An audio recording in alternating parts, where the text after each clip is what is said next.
Sejarah konflik Palestina-Israel, awal hingga saat ini. Latar belakang awal. Konflik Palestina-Israel merupakan salah satu konflik yang paling kompleks dan berlarut-larut dalam sejarah modern. Akar masalah ini dapat dilacak hingga akhir abad ke-19, ketika ide nasionalisme Yahudi dan Arab mulai berkembang di wilayah yang saat ini dikenal sebagai Israel dan Palestina. Nasionalisme Yahudi, Zionisme pada akhir 1800-an, nasionalisme Yahudi yang dikenal sebagai Zionisme muncul sebagai gerakan untuk mendirikan negara bagi orang-orang Yahudi di tanah leluhur mereka, yaitu tanah yang dikenal dalam sejarah sebagai Eretz Israel atau Tanah Israel. Banyak Yahudi yang merasa terancam oleh gelombang antisemitisme di Eropa, terutama di Rusia dan Eropa Timur. Pemimpin Zionisme, Theodor Herzl, percaya bahwa orang Yahudi hanya akan aman jika mereka memiliki negara sendiri. Nasionalisme Arab, pada saat yang sama, di tanah Palestina, orang-orang Arab, baik Muslim maupun Kristen, mulai mengembangkan identitas nasional Arab mereka.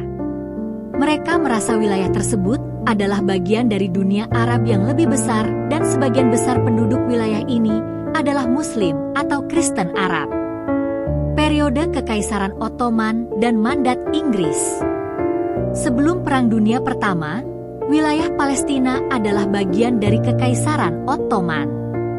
Setelah kekalahan Ottoman pada Perang Dunia Pertama, wilayah ini jatuh di bawah kendali Inggris melalui mandat Palestina yang diberikan oleh Liga Bangsa-Bangsa pada tahun 1920. Deklarasi Balfour 1917. Salah satu momen penting dalam sejarah konflik ini adalah Deklarasi Balfour pada tahun 1917, di mana pemerintah Inggris menyatakan dukungannya untuk pendirian Rumah Nasional bagi orang Yahudi di Palestina. Deklarasi ini membuat marah penduduk Arab Palestina yang khawatir bahwa hal itu akan mengancam hak-hak mereka di tanah yang telah mereka diami selama berabad-abad. Migrasi Yahudi. Di bawah mandat Inggris, terjadi peningkatan signifikan dalam jumlah imigran Yahudi ke Palestina, terutama pada tahun 1930-an ketika Yahudi Eropa melarikan diri dari penganiayaan Nazi. Ini menambah ketegangan antara penduduk Arab Palestina dan imigran Yahudi. Pemberontakan Arab Palestina 1936 hingga 1939. Ketegangan ini memuncak dalam pemberontakan Arab Palestina pada tahun 1936 hingga 1939, di mana mereka melawan Inggris dan komunitas Yahudi. Inggris menanggapi dengan tindakan represif terhadap Arab Palestina dan juga membatasi imigrasi Yahudi, yang membuat marah para Zionis. Pembentukan negara Israel 1947 hingga 1948. Setelah Perang Dunia Kedua, masalah Palestina menjadi lebih mendesak. Simpati internasional terhadap Yahudi meningkat setelah Holocaust, dan banyak negara mendukung pendirian negara Yahudi.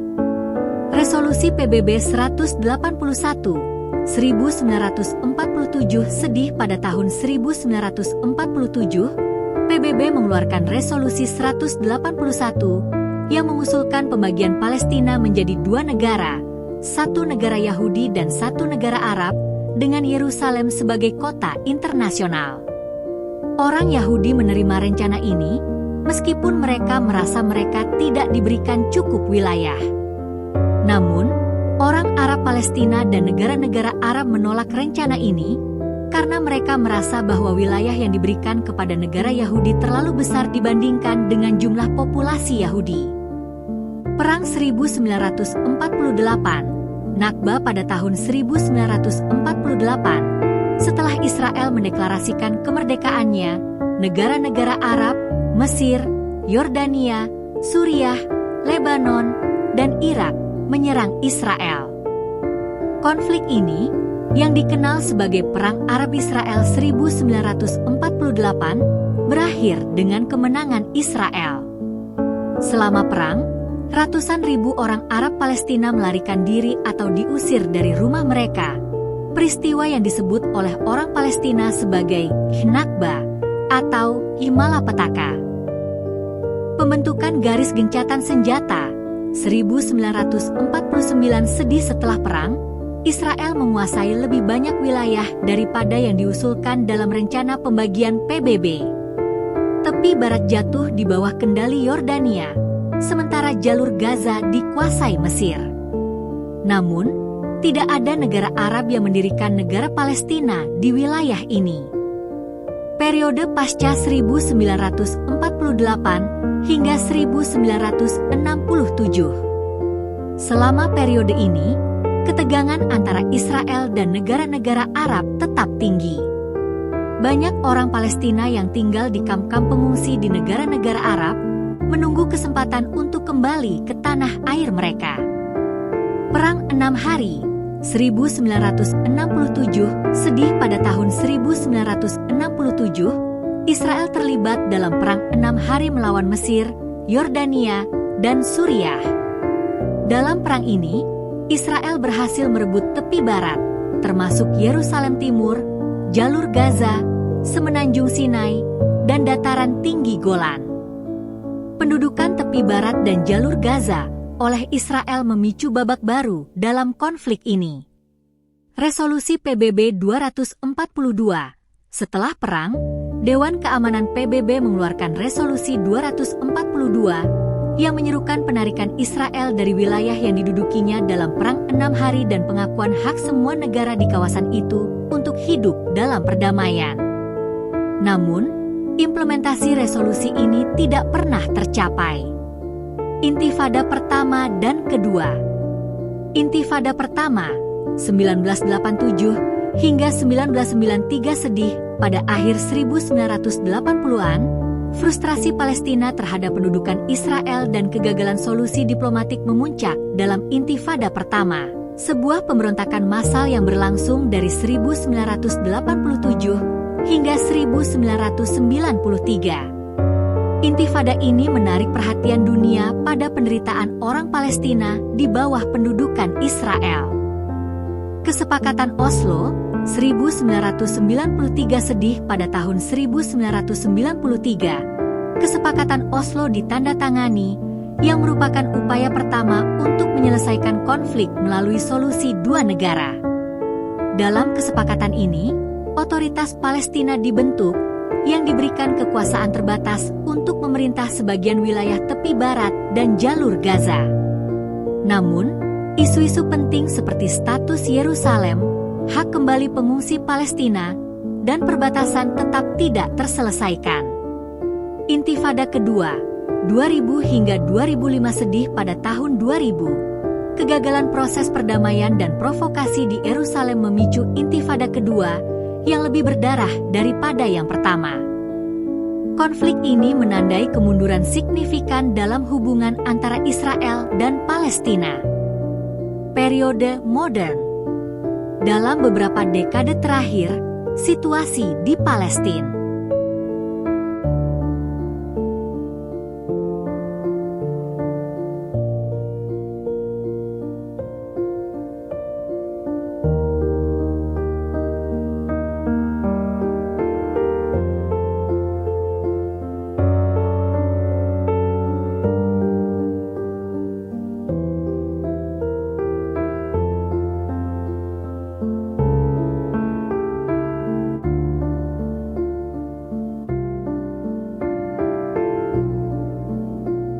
Ada apa ini? Tahun 2023 sampai saat ini 2024 ada perang lagi. Apa masalahnya?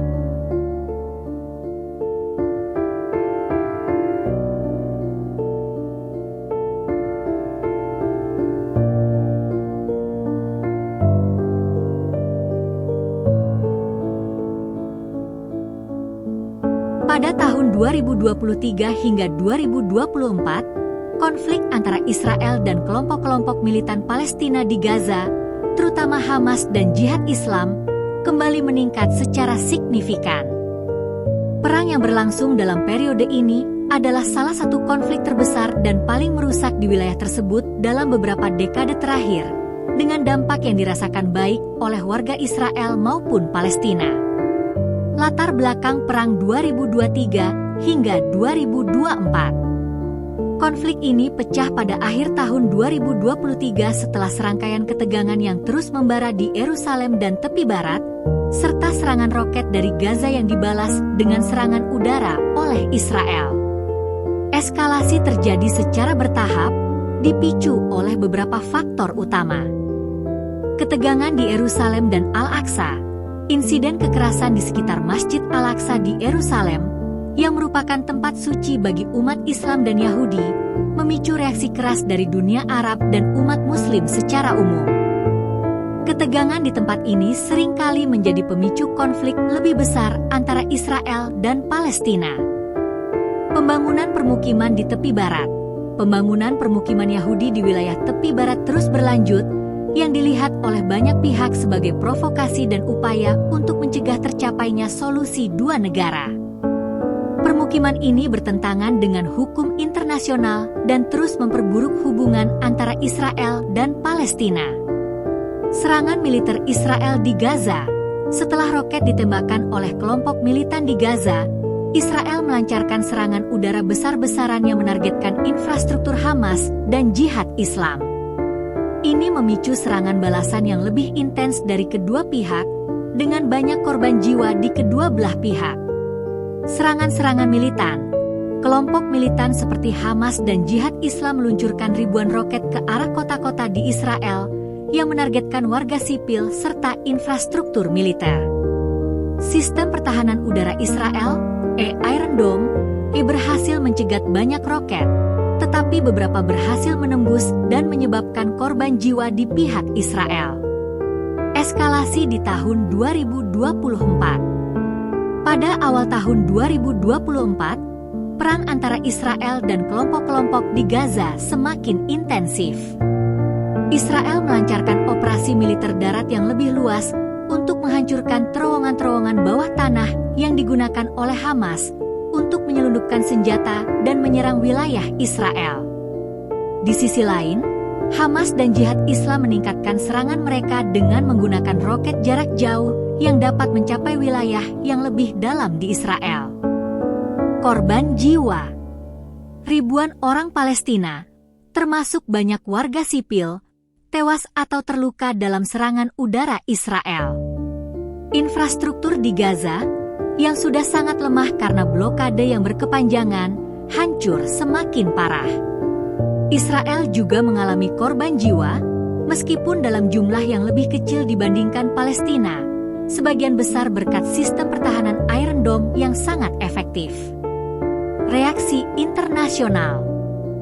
Konflik ini menarik perhatian dunia internasional. Banyak negara di Eropa dan dunia Arab mengutuk tindakan militer Israel, sementara AS dan beberapa negara barat lainnya memberikan dukungan yang lebih moderat dengan menyatakan hak Israel untuk membela diri sambil mendesak deeskalasi. Dewan Keamanan PBB beberapa kali mencoba mengeluarkan resolusi untuk menghentikan pertempuran, tetapi gagal mencapai konsensus karena perbedaan pandangan di antara anggotanya. Mesir dan Qatar, yang sering bertindak sebagai mediator, kembali berusaha untuk menegosiasikan gencatan senjata antara Israel dan Hamas, tetapi negosiasi tersebut tidak menghasilkan kemajuan signifikan hingga pertengahan 2024. Siapa yang akan menjadi pemenang? Tidak ada pemenang jelas dalam konflik seperti ini. Seperti dalam perang-perang sebelumnya antara Israel dan Gaza, kedua belah pihak mungkin merasa telah mencapai beberapa tujuan militer atau politik mereka, tetapi korban jiwa yang besar di kalangan warga sipil dan kehancuran luas membuat sulit untuk berbicara tentang kemenangan secara moral atau manusiawi. Israel, secara militer, Israel mungkin akan meraih kemenangan taktis dengan menghancurkan sebagian besar infrastruktur militan di Gaza, termasuk terowongan, peluncur roket, dan pos komando. Namun, ini tidak berarti bahwa ancaman dari Hamas atau Jihad Islam akan hilang sepenuhnya.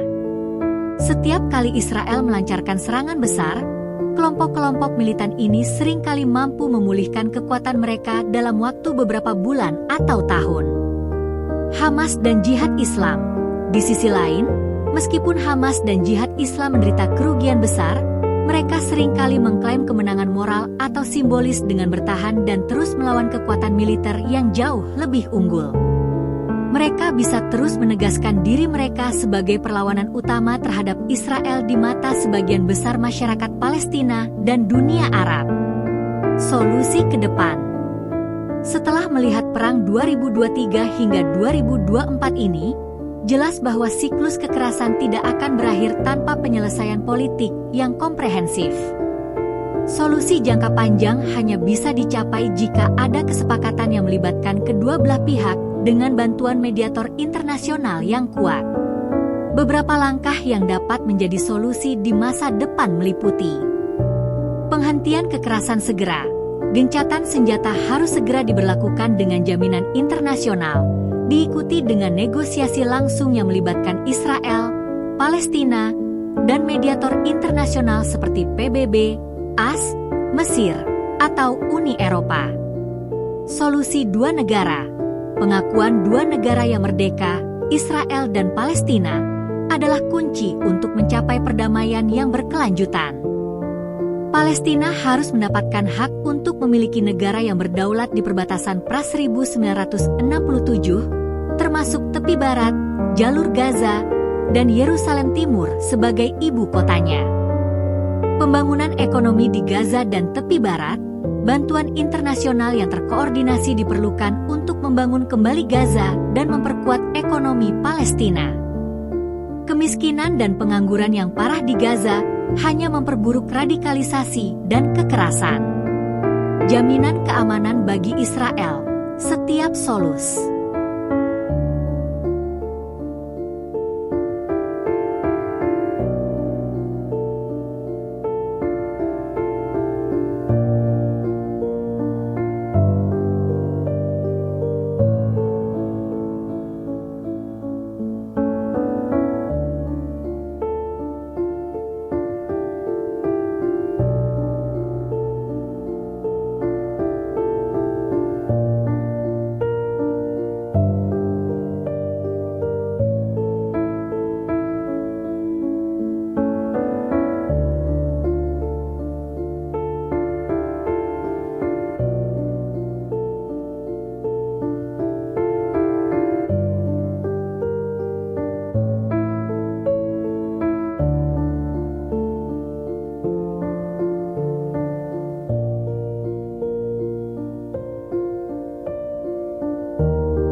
Apa yang harus dilakukan negara-negara di dunia terutama PBB? Coba jelaskan sampai detail.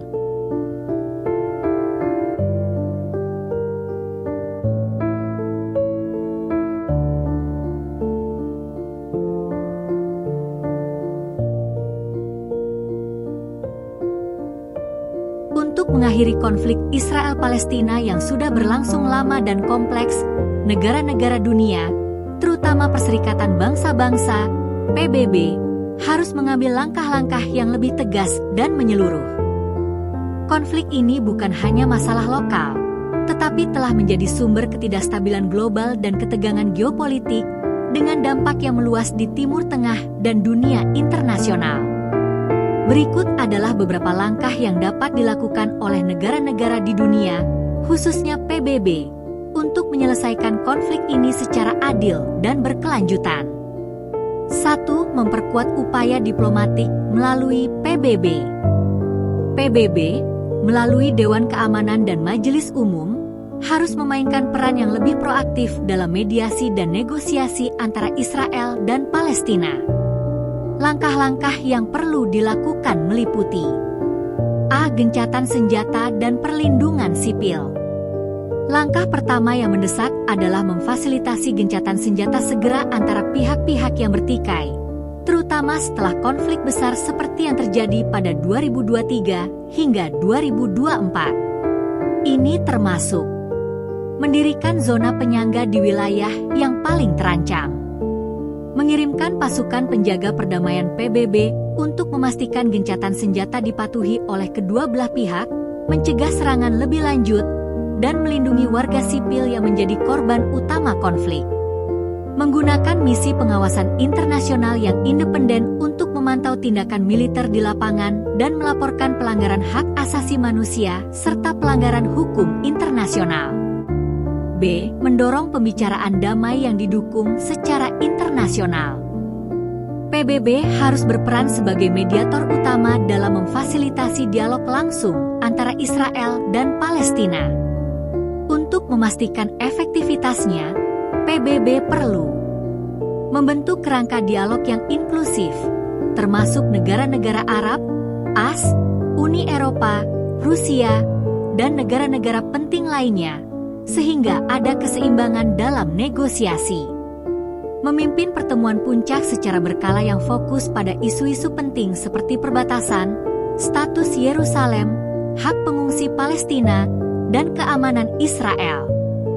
Menjaga tekanan diplomatik yang konsisten pada kedua belah pihak untuk terus berdialog, sambil menetapkan batas waktu untuk menyelesaikan setiap tahap negosiasi.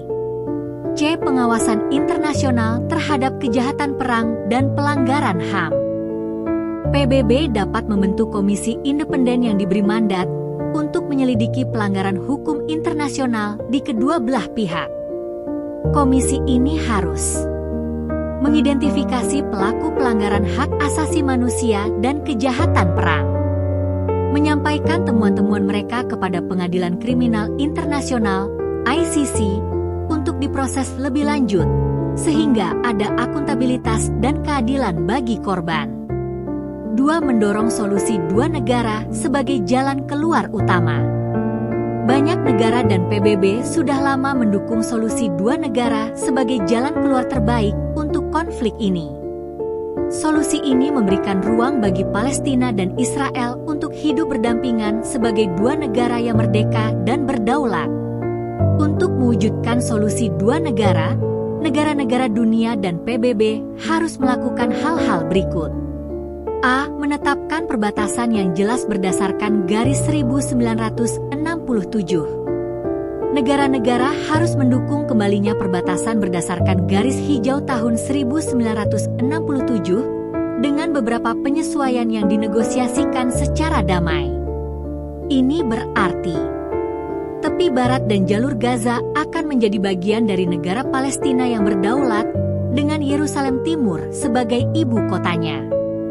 Yerusalem akan tetap terbuka bagi tiga agama besar, Islam, Kristen, dan Yahudi, dengan sistem pengelolaan internasional yang memberikan akses yang adil ke tempat-tempat suci. B. Menghentikan pembangunan permukiman Israel. Pembangunan permukiman Yahudi di tepi barat adalah salah satu hambatan terbesar bagi solusi dua negara. PBB, bersama dengan komunitas internasional, harus menekan Israel untuk menghentikan ekspansi permukiman yang bertentangan dengan hukum internasional, membangun mekanisme untuk membongkar permukiman ilegal, atau menawarkan solusi kompensasi bagi para pemukim Israel yang terlibat, memberlakukan sanksi internasional yang tegas jika Israel terus melakukan pembangunan permukiman di wilayah pendudukan. 3. Menyelesaikan isu pengungsi Palestina. Pengungsi Palestina adalah salah satu isu paling sensitif dalam konflik ini. negara-negara dunia dan PBB harus terlibat dalam mencari solusi jangka panjang bagi para pengungsi ini yang mencakup A. Hak kembali pengungsi. Salah satu tuntutan utama Palestina adalah hak kembali bagi pengungsi yang diusir selama konflik 1948 dan 1967. Komunitas internasional harus merumuskan solusi realistis, seperti memberikan pilihan kepada para pengungsi untuk kembali secara terbatas ke wilayah Palestina yang merdeka atau tinggal di tempat mereka saat ini dengan kompensasi finansial yang layak. Menyusun program resettlement, penempatan kembali, di negara-negara yang bersedia menerima pengungsi Palestina dengan tawaran kompensasi. B. Kompensasi internasional. PBB dapat membentuk dana kompensasi internasional yang disumbang oleh negara-negara anggota PBB dengan dukungan dari negara-negara donor dan organisasi internasional. Dana ini akan memberikan kompensasi finansial bagi pengungsi Palestina yang tidak dapat kembali ke rumah mereka. Bantuan untuk membangun kembali kehidupan pengungsi di wilayah Palestina atau di tempat-tempat lain yang mereka pilih. 4. Meningkatkan pembangunan ekonomi dan sosial di Palestina. Ketegangan politik dan militer seringkali dipicu oleh kemiskinan dan pengangguran yang tinggi, terutama di Gaza. Untuk mendukung tercapainya perdamaian yang berkelanjutan, negara-negara dunia dan PBB harus A. Menyediakan bantuan kemanusiaan. Gaza, terutama setelah Perang 2023 hingga 2024, berada dalam krisis kemanusiaan dengan infrastruktur yang rusak parah dan kondisi hidup yang sangat buruk. PBB harus bekerja sama dengan organisasi kemanusiaan internasional untuk memastikan akses ke layanan kesehatan, air bersih, dan makanan bagi warga sipil di Gaza dan tepi barat.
Ada yang berpendapat bahwa jika Palestina merdeka dunia akan hancur, dan sebaliknya ada pula yang berpendapat jika Palestina tidak merdeka maka perdamaian tidak terjadi, dan dunia juga hancur. Bagaimana menurut pendapat Anda?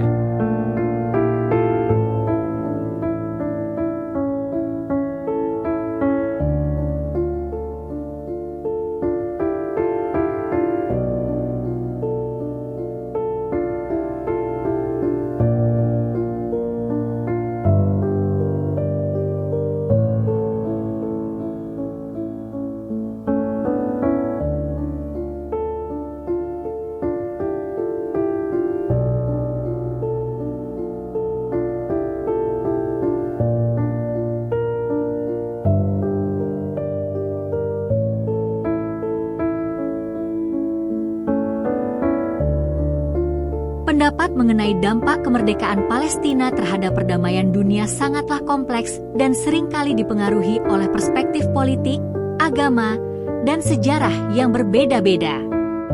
Pandangan bahwa Palestina merdeka dunia hancur. Pendapat ini biasanya muncul dari kekhawatiran bahwa jika Palestina merdeka, akan muncul ketegangan baru yang bisa memicu konflik lebih besar di Timur Tengah dan di dunia secara umum. Mereka mungkin berpendapat bahwa kemerdekaan Palestina dapat memicu aksi balas dendam, memperkuat kelompok ekstremis, atau memperdalam konflik antara negara-negara yang berpihak pada Israel atau Palestina. Ketidakstabilan politik dan militer yang dihasilkan mungkin dianggap sebagai ancaman terhadap keamanan global. Pandangan bahwa Palestina tidak merdeka dunia tidak damai. Di sisi lain, banyak yang berpendapat bahwa ketidakmerdekaan Palestina adalah sumber ketegangan utama yang menyebabkan ketidakstabilan di Timur Tengah. Konflik antara Israel dan Palestina telah berlangsung selama puluhan tahun dan dianggap sebagai salah satu akar penyebab ketidakdamaian regional. Dalam perspektif ini, kemerdekaan Palestina dipandang sebagai langkah penting menuju perdamaian yang berkelanjutan, tidak hanya di Timur Tengah, tetapi juga secara global. Mereka yang mendukung pendapat ini percaya bahwa ketidakadilan terhadap Palestina memperkuat narasi ketidakpuasan dan ekstremisme yang berpotensi menyebar ke berbagai penjuru dunia. Pendapat pribadi saya, kemerdekaan Palestina bukanlah satu-satunya faktor yang menentukan perdamaian dunia, tetapi jelas merupakan bagian penting dari dinamika geopolitik Timur Tengah. Jika pendekatan diplomatik yang adil dan damai diambil, kemerdekaan Palestina dapat membantu meredakan ketegangan yang telah berlangsung lama. Namun, tanpa kerangka kerja yang komprehensif dan inklusif yang memperhitungkan kepentingan semua pihak yang terlibat, baik Palestina, Israel, maupun masyarakat internasional, kemerdekaan Palestina sendiri tidak akan otomatis menciptakan perdamaian atau menyebabkan kehancuran. Jadi, solusinya mungkin terletak pada bagaimana proses kemerdekaan dan perdamaian ini dikelola dengan cara yang memastikan keadilan dan stabilitas bagi semua pihak.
Mengapa Nazi begitu membenci Yahudi?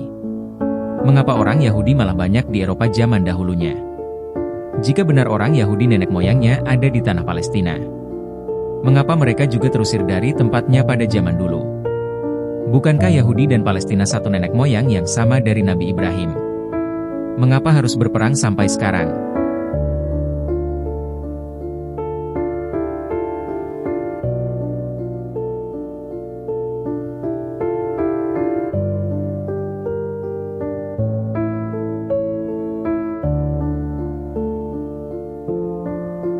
Pertanyaan-pertanyaan ini sangat menarik dan mencakup sejarah panjang serta kompleks mengenai hubungan antara Yahudi, Palestina, dan konflik yang terjadi selama ribuan tahun. Untuk menjawabnya, kita perlu membahas beberapa aspek sejarah, agama, dan politik. Berikut adalah beberapa jawaban yang relevan berdasarkan konteks masing-masing. 1. Mengapa Nazi begitu membenci Yahudi? Kebencian Nazi terhadap Yahudi berakar dari kombinasi berbagai faktor sosial, politik, ekonomi, dan ideologis. Adolf Hitler dan Partai Nazi mempromosikan antisemitisme, kebencian terhadap Yahudi, sebagai bagian dari ideologi mereka. Mereka menyalahkan Yahudi atas berbagai masalah di Jerman, termasuk kekalahan Jerman dalam Perang Dunia Pertama, krisis ekonomi, dan bahkan dianggap sebagai ancaman terhadap kemurnian ras Jerman. Bagi Nazi, orang Yahudi dianggap sebagai ras inferior yang merusak bangsa dan budaya Jerman. Dalam propaganda Nazi, Yahudi sering digambarkan sebagai pengkhianat, kapitalis serakah, dan komunis sekaligus, stereotip yang saling bertentangan tapi digunakan untuk membangun kebencian. Holocaust, atau pembantaian sistematis terhadap Yahudi oleh Nazi selama Perang Dunia Kedua, adalah puncak dari ideologi kebencian ini. 2. Mengapa banyak orang Yahudi tinggal di Eropa pada masa dahulu?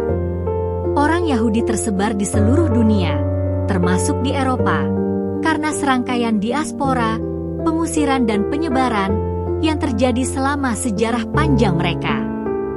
Pada abad pertama, setelah pemberontakan Yahudi melawan Kekaisaran Romawi, Yerusalem dihancurkan, dan banyak orang Yahudi diusir dari tanah asal mereka, yang pada masa itu dikenal sebagai Judea, kini bagian dari Palestina Israel.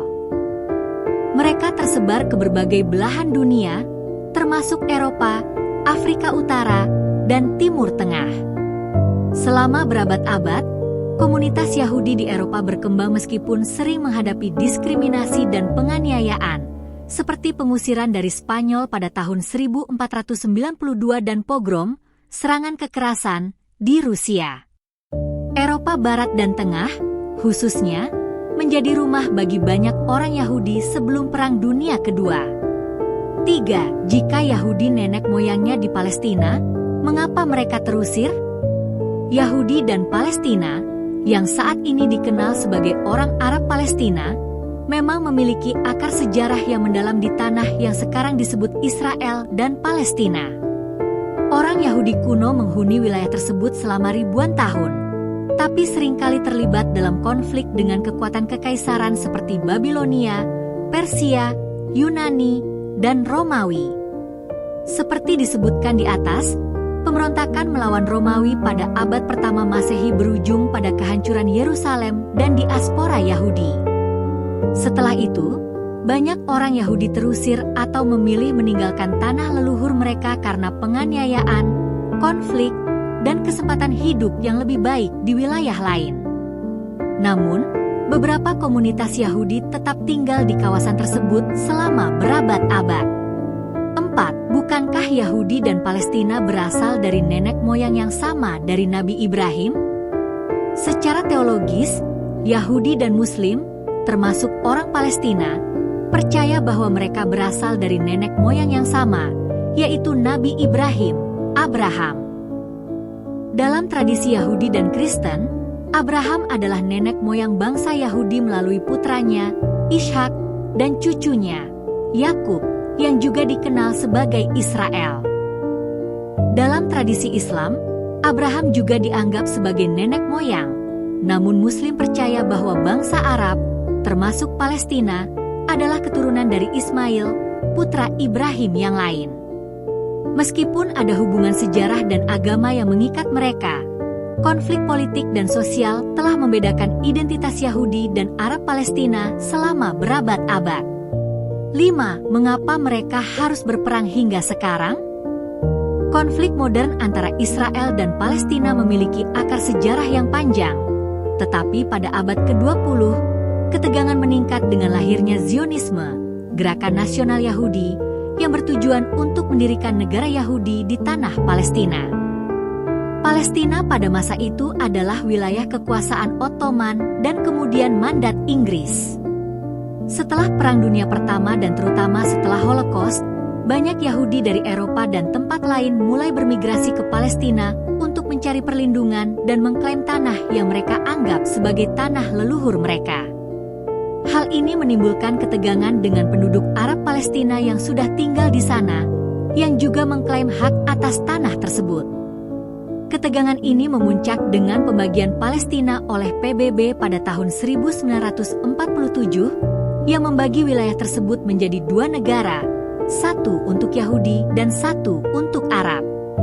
Namun, orang Arab menolak pembagian ini dan perang pecah setelah Israel mendeklarasikan kemerdekaannya pada tahun 1948. Sejak itu, konflik antara Israel dan Palestina terus berlanjut dengan berbagai perang, intifada, pemberontakan, dan negosiasi damai yang gagal. Perang ini didorong oleh klaim tanah, hak kembali pengungsi, pengakuan negara, dan masalah keagamaan yang sensitif, terutama terkait Yerusalem, yang merupakan kota suci bagi Yahudi, Muslim, dan Kristen. Kesimpulan, konflik ini sangat rumit dan melibatkan faktor sejarah, agama, dan politik yang telah berlangsung selama berabad-abad. Meskipun ada akar sejarah bersama antara Yahudi dan Palestina, evolusi identitas nasional, konflik kekuasaan, dan perpecahan agama telah membuat perdamaian menjadi sulit dicapai hingga saat ini.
Apakah kebencian Nazi terhadap Yahudi pada zamannya sebanding dengan kebencian Israel terhadap Palestina saat ini?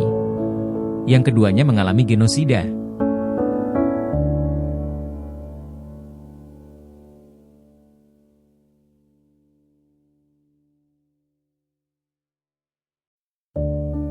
Membandingkan kebencian Nazi terhadap Yahudi pada masanya dengan konflik antara Israel dan Palestina saat ini memerlukan pemahaman yang mendalam tentang perbedaan konteks sejarah, ideologi, dan skala kekejaman yang terlibat dalam kedua kasus tersebut. Meskipun ada kekerasan dan ketegangan dalam konflik Israel-Palestina, ada beberapa perbedaan penting yang membuat kedua situasi ini tidak setara secara langsung. 1. Kebencian Nazi terhadap Yahudi, Holocaust. Ideologi rasis dan genosida. Kebencian Nazi terhadap Yahudi adalah bagian dari ideologi rasis yang berakar pada antisemitisme dan keyakinan supremasi rasial. Nazi memandang Yahudi sebagai ras inferior yang harus dimusnahkan. Ideologi ini menyebabkan Holocaust, di mana sekitar 6 juta orang Yahudi dibunuh secara sistematis oleh rezim Nazi di kamp-kamp konsentrasi, pembunuhan massal, dan pemusnahan gas. Genosida ini didasarkan pada kebijakan untuk menghancurkan seluruh bangsa Yahudi. Skala penganiayaan, Holocaust adalah salah satu tindakan genosida terbesar dalam sejarah. Pembunuhan ini dilakukan secara terencana dan sistematis oleh negara, dengan tujuan akhir untuk menghapus eksistensi Yahudi dari Eropa. 2. Kebencian Israel terhadap Palestina. Konflik politik dan tanah.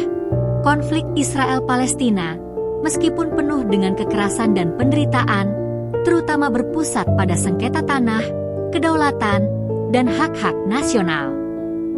Konflik ini tidak didasarkan pada ideologi genosida seperti yang dipromosikan oleh Nazi. Meski terjadi tindakan kekerasan oleh militer Israel yang berujung pada korban sipil Palestina, tindakan ini lebih terkait dengan konflik militer dan penguasaan wilayah daripada usaha sistematis untuk memusnahkan bangsa Palestina secara keseluruhan. Ketegangan nasionalis dan keamanan. Israel, sebagai negara, mengklaim bahwa tindakan militernya ditujukan untuk melindungi diri dari serangan kelompok-kelompok militan Palestina, seperti Hamas, yang sering melancarkan serangan roket dan serangan lainnya terhadap warga Israel.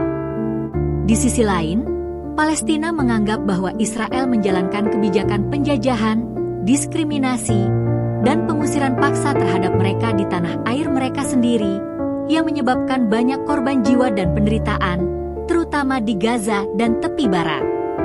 3. Perbandingan kebencian. Tujuan dan motif. Nazi memiliki tujuan yang jelas untuk memusnahkan seluruh populasi Yahudi di Eropa, yang membuat Holocaust menjadi tindakan genosida yang unik dalam sejarah. Sementara itu, konflik Israel-Palestina, meski mematikan dan menyebabkan penderitaan besar bagi kedua belah pihak, tidak memiliki tujuan genosida secara eksplisit. Israel tidak berupaya untuk menghapus bangsa Palestina dari muka bumi, meskipun kebijakan yang mereka lakukan di wilayah pendudukan dianggap menindas dan tidak adil oleh banyak pihak. Sifat konflik. Konflik Israel-Palestina adalah konflik yang kompleks, melibatkan nasionalisme, hak atas tanah, identitas agama, dan keamanan. Di sisi lain, kebencian Nazi terhadap Yahudi didorong oleh ideologi rasis yang ekstrim tanpa memberikan ruang untuk negosiasi atau perdamaian. 4. Kesimpulan. Meskipun ada kebencian dan kekerasan dalam kedua konteks, sifat kebencian Nazi terhadap Yahudi tidak sebanding dengan konflik Israel-Palestina. Nazi menjalankan genosida yang sistematis, yang bertujuan untuk menghancurkan seluruh ras Yahudi. Sementara konflik Israel-Palestina meskipun brutal dan menyebabkan banyak korban jiwa, lebih terkait dengan masalah politik, nasionalisme, dan hak-hak tanah. Kekerasan dalam konflik Israel-Palestina sangat disesalkan, tetapi harus dipahami dalam konteks konflik teritorial yang panjang dan bukannya kebijakan genosida yang sistematis seperti yang dilakukan oleh Nazi terhadap Yahudi.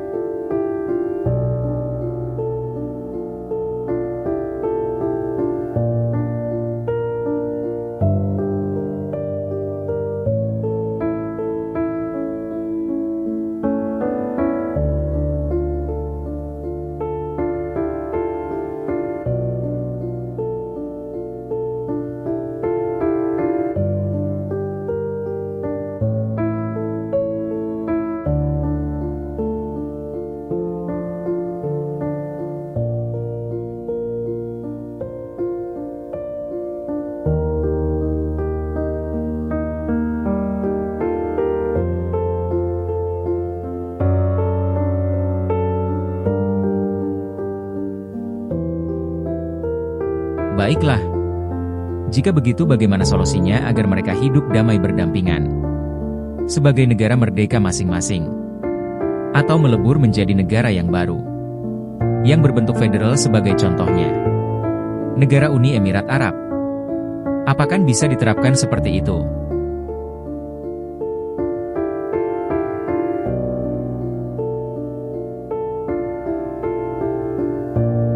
Gagasan agar Israel dan Palestina hidup damai berdampingan, baik sebagai negara merdeka masing-masing maupun sebagai negara baru berbentuk federasi seperti Uni Emirat Arab, UEA, merupakan pendekatan yang menarik meskipun tidak sederhana. Mari kita telaah lebih lanjut tentang dua kemungkinan utama ini, solusi dua negara, negara merdeka masing-masing, dan solusi federasi, negara baru bersama. Satu solusi dua negara, two-state solution. Solusi dua negara mengacu pada penciptaan dua negara merdeka, Israel dan Palestina, yang hidup berdampingan dengan perbatasan yang disepakati dan kedaulatan penuh. Ini adalah solusi yang telah lama didukung oleh komunitas internasional, termasuk PBB, Uni Eropa, dan negara-negara Arab. Keuntungan. Kedaulatan bagi kedua pihak. Palestina akan mendapatkan negara merdeka dengan kontrol penuh atas wilayahnya sendiri, sementara Israel tetap mempertahankan negara Yahudi. Ini diharapkan mengakhiri sengketa tanah yang berlarut-larut. Stabilitas jangka panjang. Jika tercapai kesepakatan yang adil mengenai perbatasan, keamanan, dan isu-isu penting lainnya seperti Yerusalem, solusi dua negara dapat memberikan stabilitas jangka panjang. Dukungan internasional. Solusi ini didukung oleh banyak negara dan organisasi internasional, sehingga memiliki legitimasi global. Tantangan. Permukiman Israel. Permukiman Yahudi yang tersebar di wilayah Palestina, tepi barat, menjadi tantangan besar karena mengubah demografi dan perbatasan de facto. Status Yerusalem. Kedua pihak mengklaim Yerusalem sebagai ibu kota, dan belum ada kesepakatan tentang bagaimana status kota ini akan diatur. Beberapa usulan termasuk menjadikannya ibu kota bersama atau kota internasional. Hak kembali pengungsi Palestina. Masalah pengungsi Palestina yang telah lama mengungsi dari tanah mereka sejak 1948 adalah salah satu isu terberat, dengan Palestina menginginkan hak kembali, sementara Israel menolak karena alasan demografis. Implementasi solusi dua negara. Agar solusi ini berhasil, beberapa langkah penting diperlukan. Batas wilayah yang jelas. Kedua pihak harus mencapai kesepakatan tentang perbatasan yang diakui, mungkin berdasarkan garis perbatasan 1967 dengan beberapa penyesuaian.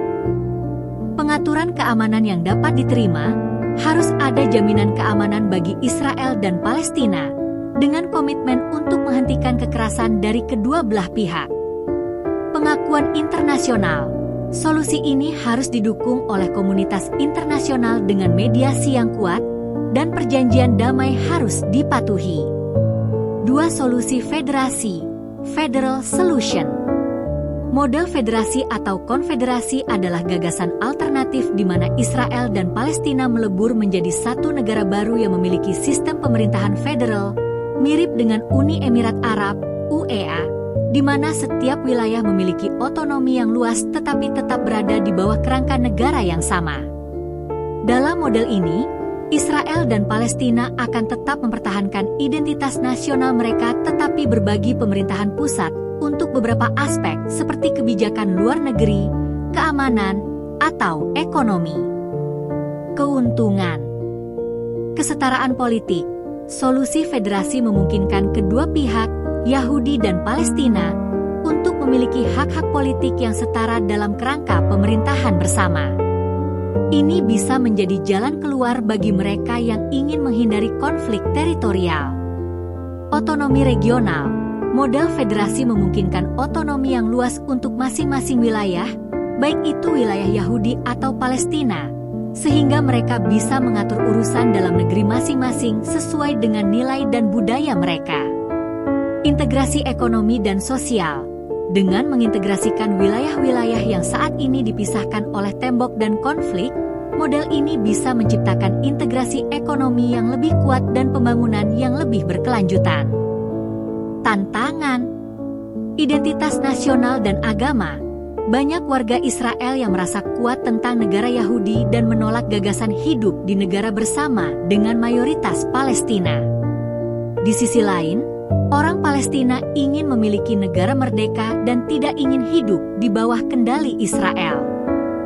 Ketidakpercayaan yang mendalam. Ada sejarah panjang ketidakpercayaan dan kekerasan antara kedua pihak yang membuat gagasan bekerja sama dalam satu kerangka negara tampak sulit. Kelompok ekstremis di kedua belah pihak mungkin menolak solusi ini, dengan beberapa kelompok Yahudi ingin mempertahankan kendali penuh atas Israel, dan kelompok Palestina menuntut kemerdekaan total. Implementasi solusi federasi. Jika diterapkan, federasi antara Israel dan Palestina bisa memiliki ciri-ciri berikut. Otonomi wilayah. Wilayah Palestina seperti tepi barat dan Gaza bisa mendapatkan otonomi penuh dalam urusan dalam negeri, sementara Israel mempertahankan otonomi di wilayah mereka. Pemerintahan pusat menangani isu-isu yang lebih besar seperti kebijakan luar negeri dan keamanan. Pengaturan keamanan bersama. Kedua pihak harus memiliki sistem keamanan bersama yang bisa menjamin keamanan kedua belah pihak dan mencegah kekerasan. Yerusalem sebagai ibu kota bersama. Yerusalem bisa menjadi ibu kota bersama dalam kerangka federasi, di mana berbagai institusi internasional bisa ditempatkan untuk menjaga perdamaian. 3. Apakah model Uni Emirat Arab, UEA, bisa diterapkan? Uni Emirat Arab, UEA, adalah federasi dari 7 emirat yang masing-masing memiliki otonomi besar, tetapi tetap berada di bawah naungan pemerintahan pusat yang menangani kebijakan luar negeri dan keamanan. Ini memberikan fleksibilitas bagi masing-masing emirat untuk mengatur urusan dalam negeri mereka sendiri. Namun, UEA adalah negara dengan budaya yang relatif homogen, semua mayoritas Arab dan Muslim, dan dengan kepemimpinan yang kuat dan tersentralisasi. Model UEA bisa diterapkan di Israel dan Palestina jika beberapa kondisi dipenuhi. Kedua pihak setuju untuk berbagi kekuasaan. Ini memerlukan kesepakatan mendalam untuk berbagi kekuasaan antara Israel dan Palestina, termasuk dalam hal kebijakan luar negeri.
Oke. Solusi terbaiknya ada di tangan para pemimpin Palestina dan Israel serta PBB sebagai penengahnya. Mohon kiranya para pemimpin kedua negara berpikir jernih dan solusi terbaik bagi keberlangsungan kedamaian dan kehidupan di kawasan Timur Tengah.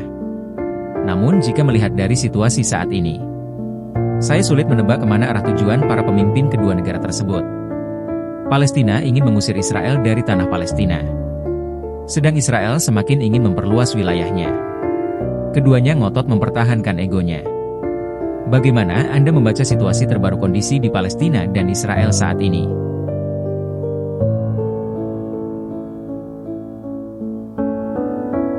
Saat ini, konflik antara Israel dan Palestina berada dalam fase yang sangat tegang, dengan meningkatnya kekerasan dari kedua belah pihak. Israel melanjutkan serangan udara terhadap Gaza, menyebabkan korban jiwa yang signifikan. Sementara kelompok-kelompok bersenjata Palestina, termasuk Hamas, juga terus melancarkan serangan terhadap sasaran Israel.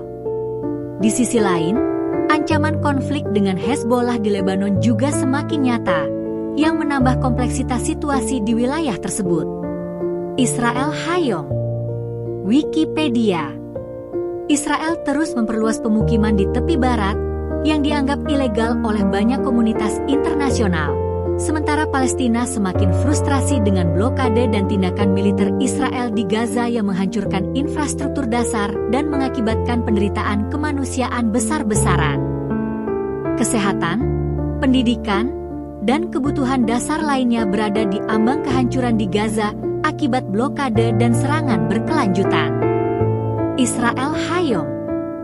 Kedua pihak tampak belum menemukan titik temu, dengan Israel berupaya mempertahankan keamanan nasionalnya dan mencegah ancaman dari Hamas, sementara Palestina terus menuntut pengakuan atas hak mereka sebagai bangsa merdeka. Pertikaian ini juga diperburuk oleh faktor eksternal seperti dukungan politik dari kekuatan besar serta intervensi kelompok-kelompok bersenjata dari negara tetangga. Wikipedia. Sulit memprediksi solusi dalam jangka pendek, mengingat kepentingan dan retorika yang sangat berbeda antara kedua belah pihak. Namun, masyarakat internasional, termasuk PBB, masih berupaya mendorong negosiasi damai yang melibatkan pembentukan dua negara atau bentuk solusi lain yang bisa diterima oleh kedua pihak.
Ada asumsi bahwa hanya ada satu negara. Ini bukan solusi. Tidak akan ada damai. Israel ingin hapus Palestina. Sebaliknya, Palestina ingin menghapus Israel. Apalagi keterlibatan negara-negara lainnya, yang semakin memperburuk keadaan. Ini tidak akan ada kedamaian. Jika ada dua negara saling berdampingan merdeka, kemungkinan akan damai dan tentram. Anda benar bahwa solusi satu negara di mana Israel dan Palestina dipaksa untuk berbagi wilayah dan pemerintahan akan sangat sulit untuk mewujudkan perdamaian. Kedua belah pihak memiliki sejarah panjang ketidakpercayaan dan konflik, serta perbedaan pandangan yang mendalam mengenai hak atas tanah dan eksistensi. Israel memiliki kepentingan kuat untuk mempertahankan negara Yahudi, sementara Palestina memperjuangkan tanah yang mereka anggap dirampas. Keduanya saling mengklaim hak penuh atas wilayah yang mereka huni saat ini. Dalam konteks ini, sulit membayangkan sebuah negara yang bisa memuaskan kedua belah pihak tanpa menciptakan ketidaksetaraan yang signifikan. Sebaliknya, solusi dua negara, di mana Palestina dan Israel hidup berdampingan sebagai negara merdeka, lebih realistis dan telah lama dipromosikan oleh komunitas internasional sebagai cara terbaik untuk mencapai perdamaian jangka panjang. Beberapa alasan mengapa solusi ini dianggap lebih menjanjikan adalah pengakuan kedaulatan. Dengan dua negara, Palestina bisa memiliki hak penuh untuk memerintah wilayah mereka sendiri, sementara Israel bisa mempertahankan identitas nasionalnya. Pengurangan konflik teritorial. Dengan perbatasan yang jelas, konflik mengenai tanah dan wilayah dapat diredam, asalkan ada kesepakatan bersama yang disetujui oleh kedua belah pihak. Dukungan internasional. Solusi dua negara memiliki dukungan luas dari banyak negara dan organisasi, termasuk PBB, Uni Eropa, serta negara-negara Arab yang mengakui hak Palestina untuk mendirikan negara mereka sendiri. Namun, seperti yang Anda sebutkan, masalah utamanya adalah kedua pihak keras mempertahankan egonya. Israel terus memperluas permukiman di wilayah Palestina, sementara banyak faksi di Palestina masih berupaya untuk menghapus Israel dari peta. Jika keduanya terus bertahan pada pandangan tersebut, perdamaian akan sulit dicapai. Tantangan dalam solusi dua negara. Permukiman Israel di tepi barat, Israel terus membangun permukiman di wilayah Palestina yang dianggap ilegal oleh hukum internasional. Hal ini memperkeruh negosiasi karena Palestina merasa wilayah mereka semakin menyusut. Status Yerusalem. Kedua belah pihak mengklaim Yerusalem sebagai ibu kota. Belum ada solusi yang diterima bersama mengenai pembagian kota ini. Hak pengungsi Palestina. Banyak pengungsi Palestina yang menginginkan kembali ke tanah asal mereka yang sekarang merupakan bagian dari Israel. Israel menolak hak kembali ini karena dianggap akan mengancam mayoritas Yahudi di negara tersebut. Prospek kedamaian. Meski solusi dua negara adalah pendekatan yang paling banyak didukung, diperlukan kemauan politik yang sangat kuat dari kedua belah pihak. Konflik yang berlarut-larut dan aksi militer yang terus berlangsung, seperti yang kita lihat di tahun 2024. Wikipedia menunjukkan bahwa perdamaian masih jauh. Diplomasi internasional, terutama peran PBB dan negara-negara mediator lainnya, sangat penting untuk memfasilitasi dialog antara Israel dan Palestina. Pada akhirnya, hanya dengan komitmen untuk mengakhiri kekerasan, menghormati hak asasi manusia, dan mencapai kompromi, solusi dua negara dapat menjadi jalan menuju kedamaian.